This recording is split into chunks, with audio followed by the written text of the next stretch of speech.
नमस्कार, आप देख रहे हैं रामकन्या न्यूज चैनल और सबसे बड़ी खबर से रूबरू करवा रहे हैं। न्याय नहीं मिलने के चलते आज एक परिवार केकड़े में पुराने डाक बंगले में स्थित पानी की टंकी पर चढ़ गया है और न्याय की मांग कर रहा है। उप मुख्यमंत्री दिया कुमारी के केकड़ी आने से पहले ये परिवार न्याय की मांग को लेकर आज पानी की टंकी पर चढ़ा है, जिसके चलते प्रशासनिक अधिकारियों में खलबली मच गई है। परिवारजनों का कहना है कि दो दोस्तों ने मिलकर हमारे बच्चे के साथ सामूहिक दुष्कर्म किया, उसके घर ठहर गया, जिसको गिरा दिया, लेकिन उनके खिलाफ कार्रवाई नहीं की जा रही है। नाबालिग लड़की के साथ बलात्कार के बाद कार्रवाई नहीं होने से आहत होकर एक परिवार आज केकड़ी में पुराने डाक बंगले में पानी की टंकी पर चढ़ गया। इसके बाद प्रशासनिक अधिकारियों में खलबली मच गई और पुलिस उपाधीक्षक हर्षित शर्मा, सर्किल इंस्पेक्टर कुसुम लता मौके पर पहुंचे हैं और पीड़ित परिवार से वार्ता की जा रही है ताकि परिवार के लोगों को जो पानी की टंकी पर चढ़े उनको नीचे उतारा जा सके। आरोपी के खिलाफ पीड़ित परिवार मांग कर रहा है। वहीं पुलिस अधिकारियों का कहना है कि नियमानुसार कार्रवाई की जा रही है। पुलिस उपाधीक्षक हर्षित शर्मा ने बताया कि पोक्सो में मामला दर्ज और पुलिस ने मामले की जांच की और पीड़ित द्वारा बताए गए दोनों आरोपियों की डीएनए जांच करवाई, लेकिन जांच मैच नहीं कर रही। ऐसे में जबरदस्ती किसी को आरोपी नहीं बनाया जा सकता। पानी की टंकी पर चढ़ने के बाद भी पीड़ित दोनों आरोपियों की गिरफ्तारी की मांग कर रहे हैं, लेकिन आरोप सिद्ध नहीं होने तक पुलिस किसी को गिरफ्तार नहीं कर सकती। पीड़ित के परिजनों ने बताया कि 10 दिसंबर 2023 को 16 वर्षीय उनकी बच्ची बाथरूम में स्नान कर रही थी। तब मुलजिम धनराज ने बाथरूम में जबरदस्ती शारीरिक संबंध बनाया और माता पिता परिजनों को बताने पर जान से मारने की धमकी दी। आरोपी कई दिनों तक मेरे साथ रेप करता रहा। इस दौरान आरोपी के साथी भागचंद ने भी दुष्कर्म किया।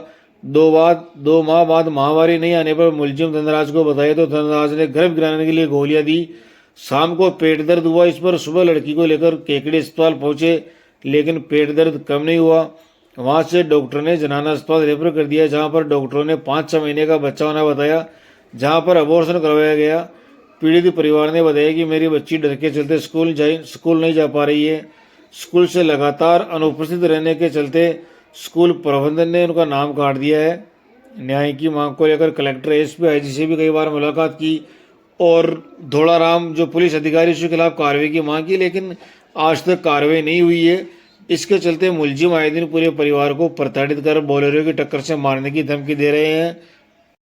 परिवार का कहना है कि तत्कालीन थाना प्रभारी धोलाराम ने आरोपियों को बचाने के लिए काम किया है, जिसके चलते आरोपियों की गिरफ्तारी नहीं हो रही है। वहीं पुलिस अधिकारियों का कहना है कि लड़की बार बार बयान बदल रही है।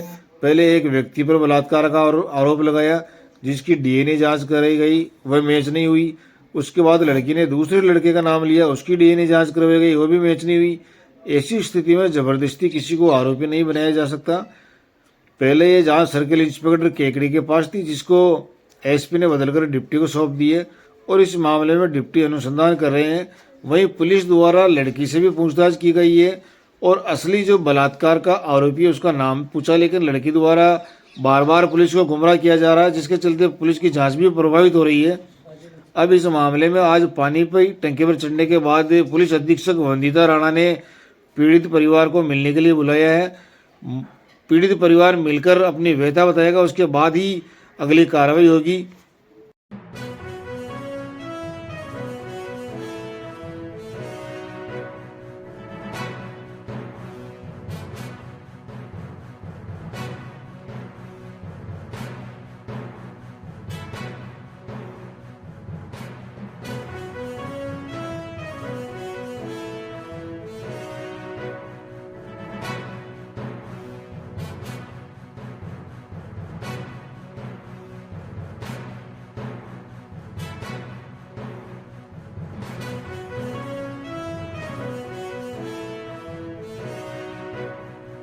धोलाराम अभी विशेष थानेदार तेजमल ने मिलकर के पूरे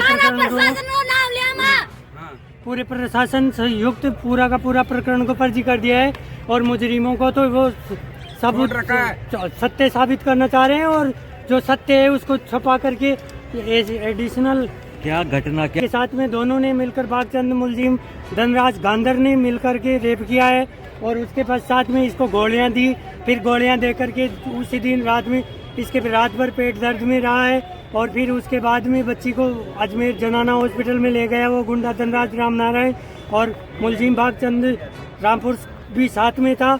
दोनों ने मिलकर के बच्ची को जनाना हॉस्पिटल में ले गए। दोनों माँ बाप अनपढ़ थे, दोनों माँ बापों को गुमराह करते रहे और गुमराह करके फिर वहाँ से ले आए। और जिस अवस्था के अंदर छुट्टी लगने के बाद में जिस अवस्था में बच्ची की हालत नहीं थी, तीसरे दिन कोर्ट में पेश कर दिया और सीआई दौड़ा राम ने पर्ची लिख करके दे दिया बच्ची को कि किसी को मत बताना, ना मत ले। 7-8 लाख रुपए का भ्रष्टाचार किया है, इसलिए बच्ची को तो झूठा साबित कर रहे हैं। अभी बार बार इसको पागल साबित करने की कोशिश की जा रही है और फिर भी हमें बार बार धमकियाँ दी जाती है धनराज मुलजिम गांधर रामनारायण से। हम आए दिन प्रताड़ित हैं और बार बार मुकदमा दर्ज करवाया था आपने? मुकदमा दर्ज करवाने के बाद में जो मुझे मुकदमा दर्ज करवाया था उसमें वो सीआई दौड़ाराम और तेजमल थानादार दोनों मिल करके हमारे को बार बार परेशान करके, इन दोनों माँ बाप अनपढ़ थे तो इन दोनों को मजबूरी के अंदर गुप्त में रखा और उसके बाद में परिवार में ले जाने के बाद में फिर वापस आए। दूसरे दिन वापस वो गुंडा आया दूसरा भागचंद रामपुर का, तो उसने ला करके एसपी साहब के साथ में ले गया कि इसका डीएनए टेस्ट करो, जबकि हमारे परिवार को पता ही नहीं पड़ने दिया। और परिवार को पता पड़ने लगा तो ये बच्ची कहने लगी कि मेरे को पता नहीं है, इन्होंने ज़बरदस्ती दबाव लगा करके करवा दिया। अब ये पुलिस वाले हमको झूठा साबित करना चाह रहे हैं और सीओ साहब के पास भी हमारी फाइल आ गई। अब उसके पश्चात भी ये आईजी साहब से कॉन्फ्रेंस में बात हुई तो ये 6 महीने का तो एबोर्टेड बच्चा इसके अंदर लिखा हुआ है और ये कह रहे हैं कि 3 महीने का है। इतनी बड़ी झूठ बोल रहे हैं। और फिर एसपी साहब के पास में जाते हैं, वहाँ से कोई आदेश आता है तो उसका फॉलो अप नहीं करते हैं। आज जो पानी की टंकी पे चढ़े हो, इसके हम इसके दबाव में इसलिए हैं क्योंकि हमारे परिवार पे बहुत बड़ा कलंक लगने के बाद में भी ये हमारी मदद नहीं कर रहे हैं और हमको बार बार परेशान कर रहे हैं। नीचे नानू जब तक मुख्यमंत्री जी यहाँ पे नहीं आएंगे केकड़ी में, जब तक हम नहीं आएंगे कुछ नहीं है हमारे समाधान। यही मैंने तड़प के रोया, आज के 15 दिन पहले 3 महीने से रोया, मेरी कोई सुनाई नहीं कही। अरे प्रशासन सुनता नहीं है।